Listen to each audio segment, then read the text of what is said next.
as a multicultural individual because I was born in a country, understood what the culture was there, and then came here and had to adopt the culture here. Um, Culture for me is the way people not just act but think, as well as believe. So there's the conscious part, the unconscious part, sort of the cohort of behaviors and thoughts that they operate in every day, and the sort of things they do without thinking. You know, like the sort of things you do, like when you say hello to someone in Argentina, for example, you give them a hug and you give them a kiss in the cheek. In Italy, you give them two kisses in the cheek. Here, it's mostly just like hello, right?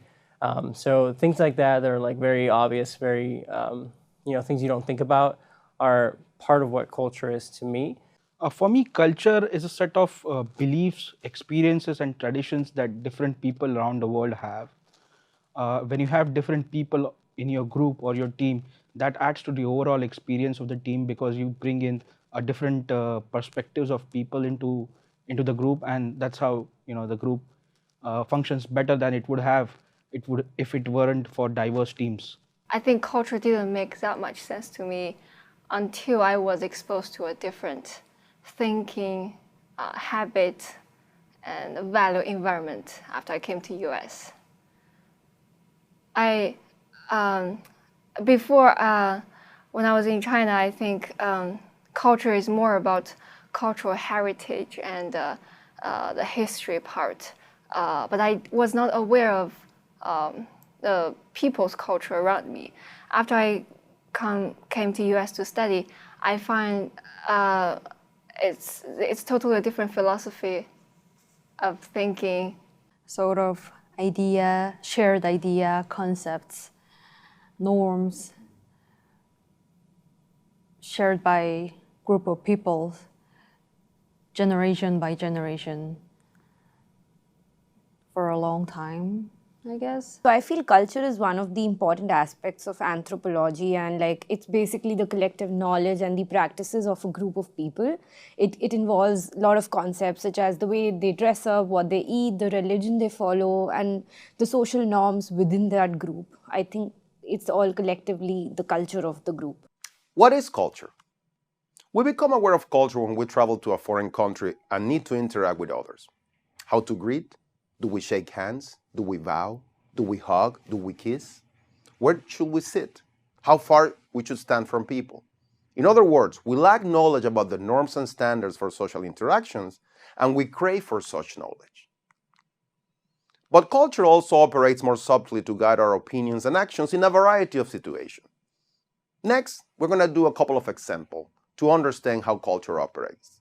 In the first example, in the first exercise, you're going to be thinking about a couple of situations, and you're going to reflect on how you feel and what opinion you would have of the person in the situation.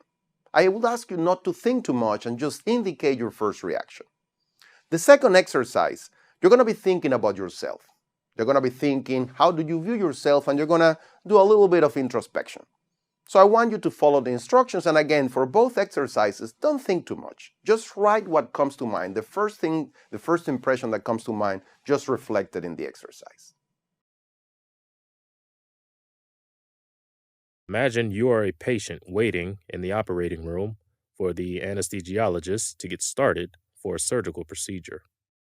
I want to talk to you about the anesthesia that I'll use for this procedure. Sure, tell me about it. I'll use epidural anesthesia with a small catheter to provide pain relief after surgery. This is very convenient for a patient like you because you will be awake faster but still have some relief from the pain. Sounds good. Thanks, doctor.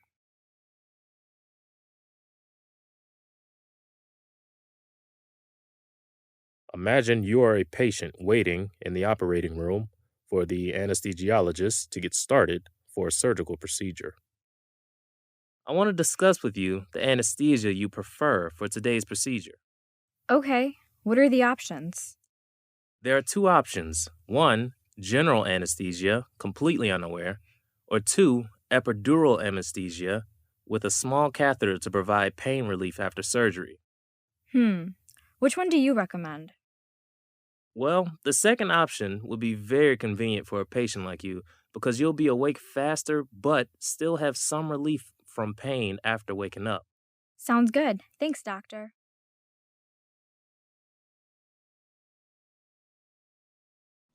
Now that you completed the exercises, we can talk a little bit more about culture. Culture is said to be the most basic cause of a person's wants and behaviors. It is the cumulative knowledge of things that work in a society. Some people refer to culture as culture is to society what memory is for computers. This repository of knowledge that allow us to function as a human beings in society.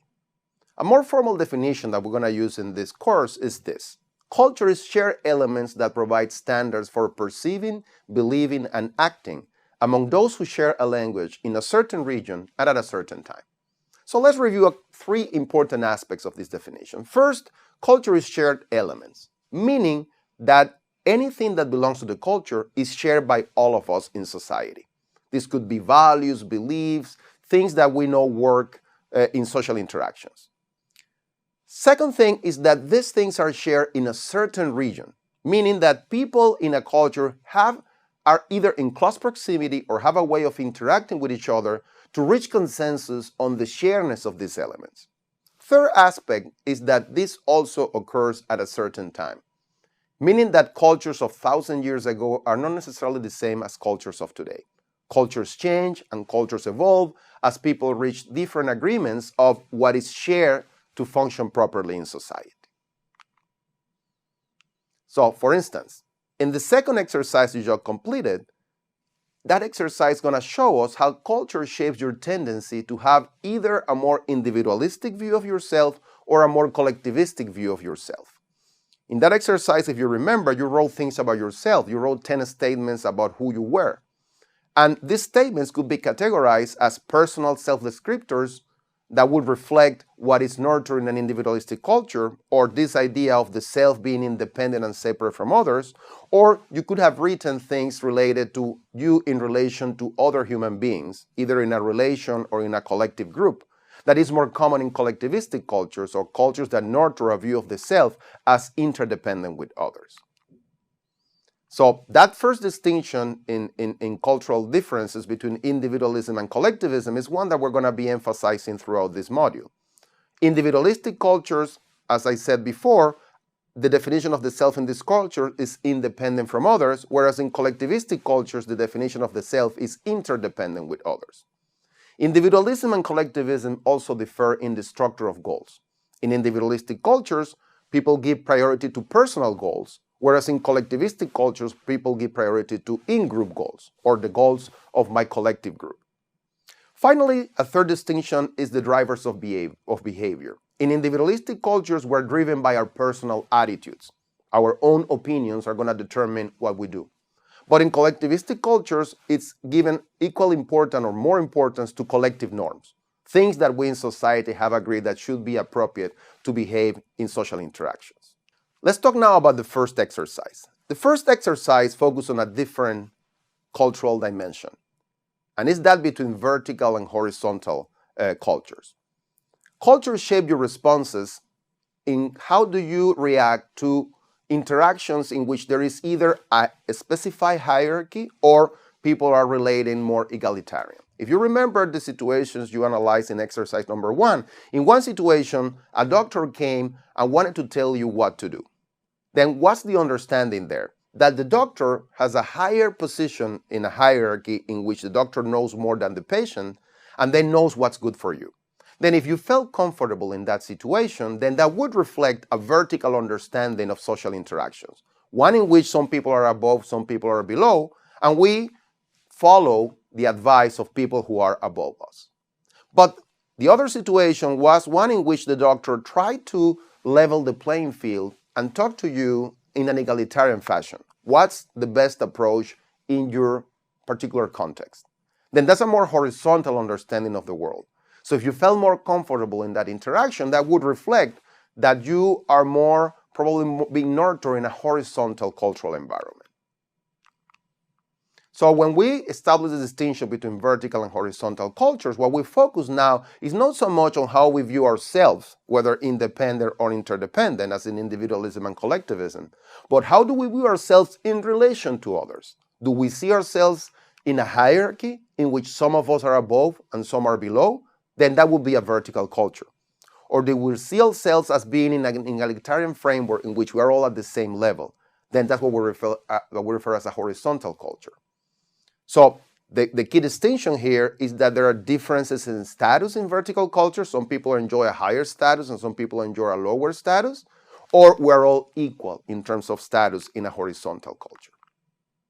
When we combine individualism, collectivism with vertical, horizontal, which are these two distinctions that we illustrated through the couple of exercises, then what we get is a framework that talks about 4 cultural orientations: horizontal individualism, vertical individualism, horizontal collectivism, and vertical collectivism. Let's talk a little bit more about each of these orientations. Let's start with horizontal individualism. In horizontal individualism, the major motivational concerns of individuals is independence and self-reliance. So in a horizontal individualistic environment, we're not focused on being above or below others. We're focused on our own things in an independent fashion. So the nature of person-to-person relations is as needed with equal others. And at the societal level, there is a strong emphasis in individual rights and privacy. Where are horizontal individualistic cultures common? Are very common in Scandinavian countries such as Norway, Sweden, Finland, Holland, or Denmark, and also in Australia and New Zealand. Second version of individualism is what we call vertical individualism. In this case, the major motivational concern is power and status seeking. In a vertical individualistic environment, people are still focused on themselves in terms of thinking about themselves as independent human beings, but they emphasize hierarchy. Then the focus is on being above others. The nature of person-to-person relations is dominance of low-status others. So we strive to be on top, to be admired and to be revered by others. At the societal level, then upward mobility is a very important concept of the possibility that people can rise to the ranks and reach the top. Where is vertical individualism common? It's very common in North America, particularly in the United States and parts of Canada, and also in the United Kingdom. Let's focus now on horizontal collectivism. Horizontal collectivism comes from a collectivistic understanding of the world, but people are equal to others. Then the major motivational concern in this cultural environment is interdependence and helping others. The nature of person-to-person relationships is based on nurturing undifferentiated relations with equal others. And at the societal level, social responsibility becomes a very important concept. So this is a cultural orientation that is not very common in a particular country or in a particular region. We find pockets of it throughout the world. In particularly, it's been studied horizontal collectivism in the Israeli kibbutz, a type of agrarian arrangement in a society, and also in some rural regions in Latin America. Finally, we get vertical collectivism that comes from a collectivistic understanding of the world in a hierarchy. The major motivational concern in vertical collectivistic environment is duties and obligations toward in-groups. Nature of person-to-person relationships are based on close-knit relationship within groups of different status levels. At the societal level, protecting an established hierarchy becomes a very important concept. This vertical collectivistic orientation is very common in different parts of the world. It's common in South and East Asia, countries like Japan, China, India, Korea, or the Philippines. It's also common in some European countries, particularly in the Mediterranean countries, southern Spain, southern Italy, parts of Turkey, and most of Latin America. So, what's the key learning from this video? First, culture is shared knowledge about beliefs, values, and norms that provide standards for perceiving, believing, and acting. Cultures differ according to patterns of beliefs, values, and norms. We talk about two distinctions, one between individualism and collectivism, and the other between vertical and horizontal. But if we combine these two patterns of cultural variations, we get 4 cultural orientations with distinctive value priorities. Horizontal individualistic orientations prioritize independence and self-reliance. Vertical individualistic orientations prioritize power and status seeking. Horizontal collectivism emphasizes interdependence and helping others. And vertical collectivism focuses on duties toward in-groups.